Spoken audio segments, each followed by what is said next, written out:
severe tropical cyclone Pem was located approximately 900 kilometers to the far northwest of Fiji. It has, over the course of the last 12 hours, it has taken a rather westward track, and it has moved towards the southwest at 15 kilometers per hour.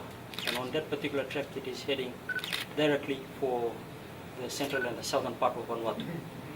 With this being said, at the center of it, the severe tropical cyclone Pem is expected to have sustained winds of 220 kilometers per hour and momentary gusts that extend all the way up to 310 kilometers per hour. On the projected path, as I've stated, it's on track towards the southern part and the central part of Vanuatu.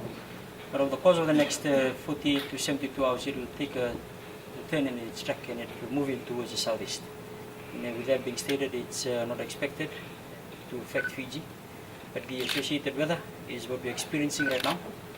We've been receiving reports on observation centers around the country that winds that we've been experiencing is 45 to 60 kilometers per hour.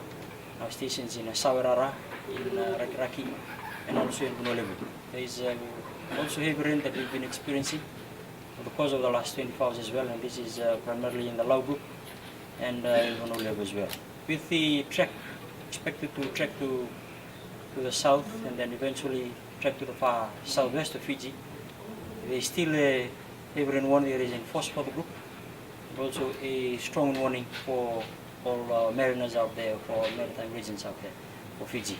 So with this being stated, general precautionary measures for the public is to take every precautionary measure available.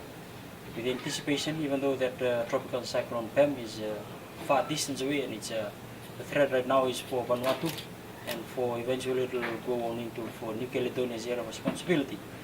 But for the general public is to know that there is still a strong warning that is in force for our mariners, and also a heavy rain warning that is also in force for the Fiji.